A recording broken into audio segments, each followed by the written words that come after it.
주님께서 여러분과 함께 마테오가 전한 거룩한 복음입니다. 주님 영광 받으소서. 그때 예수님께서 제자들에게 말씀하셨다. 너희는 어떻게 생각하느냐? 어떤 사람에게 양 100마리가 있는데 그 가운데 한 마리가 길을 잃으면 99마리를 산에 남겨둔 채 길 잃은 양을 찾아 나서지 않느냐. 그가 양을 찾게 되면 내가 진실로 너희에게 말하는데 길을 잃지 않은 99마리보다 그 한 마리를 두고 더 기뻐한다. 이와 같이 이 작은 이들 가운데 하나라도 잃어버리는 것은 하늘에 계신 너희 아버지의 뜻이 아니다. 주님의 말씀입니다. 그리스도님 찬양합니다.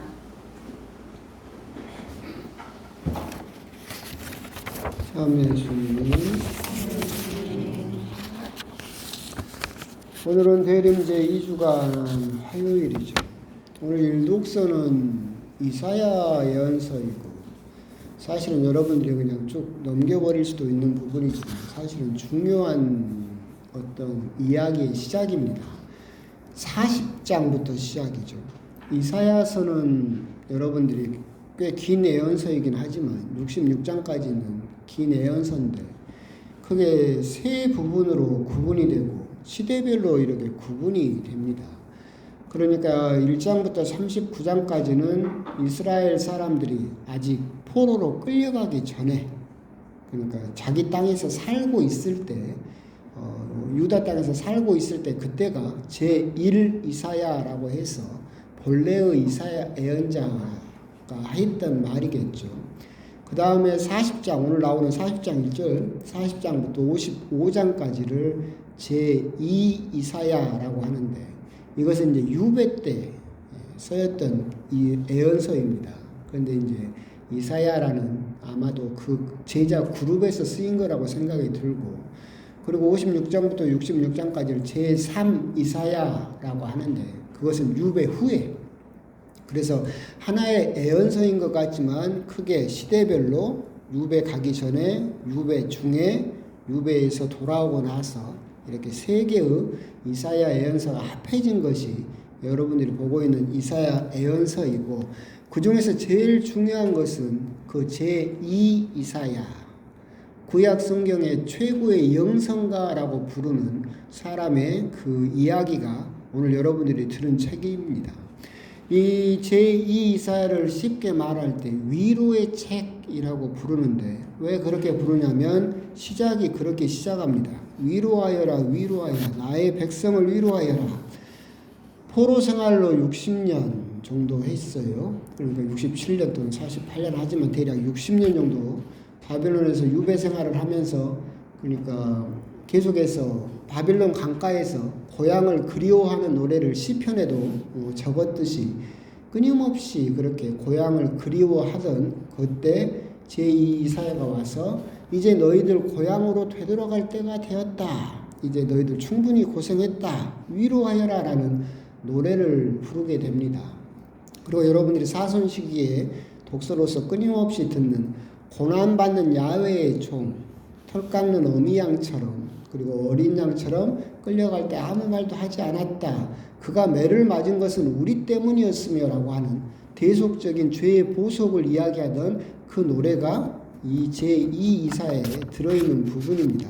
그래서 구약 성경을 이렇게 관심 있게 보게 되시면 이사야 예언서를 읽으실 때 그런가 보다라고 쭉 읽는 것보다는 조금 시대 구분을 하시면서 40장부터는 조금 더 다른 의미로 한번 읽어보시는 것도 구약 성경을 조금 더 제대로 맛보는 방법이겠다. 그래서 그 위로의 책 제2 이사야가 시작되는 부분이 오늘 일독서였다라고 하는 이야기를 여러분들에게 한번 드리고 싶었고, 나중에 잊어먹는다 하더라도 계속해서 이런 이야기는 자꾸 들음으로써 여러분들이 조금 더 기억을 해 주실 필요가 있겠다라는 생각이 듭니다. 오늘 복음은 여러분도 다 아시는 그 99마리보다 길 잃은 한 마리 양을 다시 되찾았을 때 하나님께서 기뻐하신다라는 말씀이죠. 오늘 복음을 읽다 보면 성인전에 그런 이야기가 떠오릅니다. 프란시스코 성인이 이제 제자들하고 이제 단식을 하고 있었어요. 40일 단식을 하고 있었는데 39번째 날 이제 조금만 지나면 해가 뜨면 40일 단식이 완성되는 그때 이제 단식이 끝나면 제자들을 먹이려고 밖에서 부드러운 수프를 끓이고 있었는데 제자 한 명이 그 냄새에 혹 가버렸어요. 40일 굶었으니까 눈이 돌아가 버렸겠지. 가가지고 그 수프를 먹어버렸어요. 그때 다른 제자들이 일제히 쳐다보면서 눈으로 막 욕을 하겠죠. 조금만 참으면 40일 단식인데 네가 그걸 못 참느냐 라고 막 이렇게 험상궂게 쳐다보고 있을 때 프란시스코 성인이 가서 그 수프를 먹었던 제자 옆에 쪼그리고 앉아서 같이 먹는 거예요. 그러면서 뭐라고 말씀하시느냐면 단식하면서 서로 싸우는 것보다는 실컷 먹으면서 서로 사랑하는 것이 100번 낫습니다 라고 했던 그 이야기가 오늘 복음에서도 떠오릅니다. 결국은 99마리가 길을 잃어버리지 않았다라고 했는데 재밌는 건 그 부분이죠. 한 마리는 왜 길을 잃었을까? 혹시 어떤 잘못을 했다고 사람들이 배관시 흰 눈동자로 이렇게 째려보면서 그 집단에서 쫓겨나 버린 것은 아닐까라는 생각도 들지만 하여튼 그렇게 길 잃은 양을 예수님께서 찾아가신다라고 하는 겁니다. 이 부분은 이제 우리들 지금 생각으로 하면 말이 안 되죠. 어떻게 99마리를 산에다 내버려두고 한 마리를 찾으러 가는 진짜 수지타산이 안 맞잖아요. 전혀 안 맞는 말이죠. 그래서 그 복음서 정경은 아니지만 위경 가짜 성전이라고 하는 훨씬 후대에 쓰였던 도마복음서라는 게 있습니다. 가짜입니다. 영지주의에서 나온 복음서인데 토마스 복음서를 썼던 사람도 이 부분이 이해가 안 되는 거예요. 말이 안 되잖아. 99마리를 버려버리고 한 마리를 찾아간다는 게 말이 안 되니까 거기다가 뭐라고 적었냐면 잃어버린 그 한 마리는 다른 양보다 훨씬 크고 털이 황금으로 돼 있었다. 그래야 대치나 수지 타산이 맞을 거 아니에요. 그래야 그 양을 찾으러 가서 이걸 손해 보더라도 그 양 한 마리를 찾는 게 인간의 눈으로 볼 때는 훨씬 더 현명한 것처럼 보이지만 하느님은 결코 그렇게 움직이시지 않는다. 너희들이 길을 잃어버리지 않았다라고 자처하는 99마리는 버려버리고 길 잃은 그 양 한 마리를 찾아 나서신다라고 하는 겁니다. 또 이런 이야기를 해도 우리들은 그래도 아무리 그래도 그럴까라고 생각을 하지만 생각을 조금 바꿔서 그런 이야기를 할 때마다 우리들은 그런 생각을 해요. 네가 99마리고 어딘가 길 잃은 양 한 마리를 따로 있다라고 생각을 하지만 여러분들이 길 잃은 양이에요. 그럼 예수님이 여러분을 그렇게 찾으러 오신대. 그럼 말이 돼요, 안 돼요? 그건 되지. 그러잖아요. 내가 99마리에 속해 있다라고 생각을 하면 한 마리를 찾으러 가기 위해서 나를 모른 척 하신다라고 하는 것은 말이 안 되잖아. 현명하지 않은 것 같고 비효율적이고 경제적으로 말이 안 돼요. 근데 내가 길 잃은 양이야. 그럼 오늘 복음은 100% 감사할 일이죠. 내가 길을 잃어버렸다라고 했을 때 예수님께서는 만사를 팽개치고 나를 찾기 위해서 어두운 들판을 헤매고 계신다라고 하는 것은 우리들에게 크나큰 기쁨이고 감사할 일이다. 오늘 복음을 읽으면서 오늘 복음은 좀 말이 안 돼요. 이건 좀 비현실적이에요 라는 생각이 든다면 아직도 나는 다수고 아직도 나는 99마리에 들어있는 그 양이다라고 생각을 하기 때문에 길 잃은 양 한 마리의 처지를 우리들은 생각하지 못한다. 그런데 내가 바로 길 잃어버린 그 양이었구나라는 생각을 할 수 있다면 오늘 복음은 충분히 이해되고 너무나 감사할 내용이겠다라고 하는 겁니다. 이렇게 우리 역시도 신앙생활을 잘 하고 있다라고 그렇게 생각할 수 있겠지만 우리 역시도 길을 잃어버릴 때가 자주 있죠.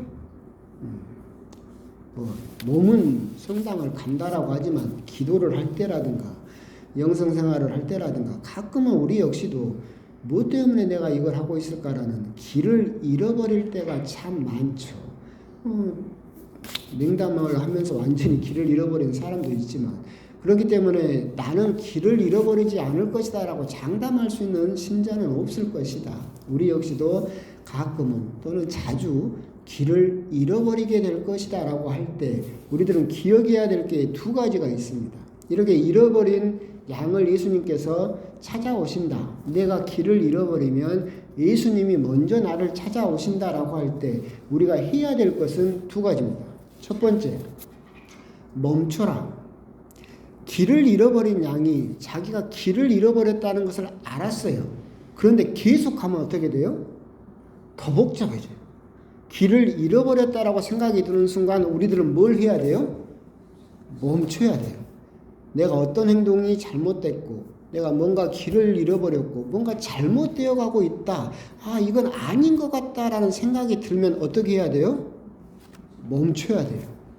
계속 그 행동을 반복하고 계속하면서 아, 나는 길을 잃어버린 것 같다라고 한다면 더 깊은 어둠 속으로 들어가게 된다.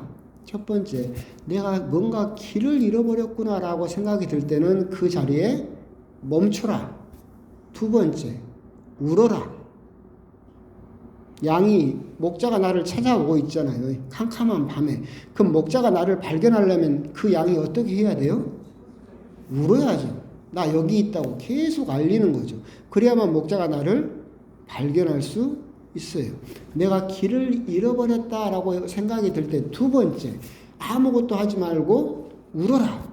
여러분들 그게 다른 기도일 수도 있고 부름일 수도 있고 끊임없이 예수님을 찾는, 예수님을 부르는 일을 하게 되면 예수님이 나를 찾아 데려가게 되실 것이다. 오늘 복음을 보면서 우리들은 그런 부분을 한번 생각을 해보셨으면 좋겠습니다. 우리들은 99마리가 아니라 우리가 바로 길 잃은 양이며 예수님께서는 우리들을 먼저 찾아오고 계신다. 그리고 내가 길을 잃어버렸다라는 생각이 들 때 우리들은 첫 번째 반드시 그 자리에 멈춰야 된다. 그 행동을 계속 반복하면서 길을 잃어버렸다라고 한다면 더 깊은 어둠 속으로 들어갈 수밖에 없다. 멈추고 그 자리에서 죽을 둥 살 둥 울어야 된다. 불러야 된다. 예수님을 끊임없이 부르면 결국 예수님께서는 어둠을 뚫고 우리들을 찾아내게 될 것이다 라고 하는 점, 그런 점들을 한번 곰곰이 생각하시면서 여러분들이 뭐 지금은 상관이 없겠지만 간혹 신앙생활을 하시면서 뭔가 내가 길을 잃어버리고 있다라는 생각이 든다라고 한다면 오늘 복음 그리고 오늘의 강론 내용을 잘 생각하시면서 다시 한번 예수님을 만날 수 있는 그런 은총을 가지셨으면 좋겠습니다. 아멘.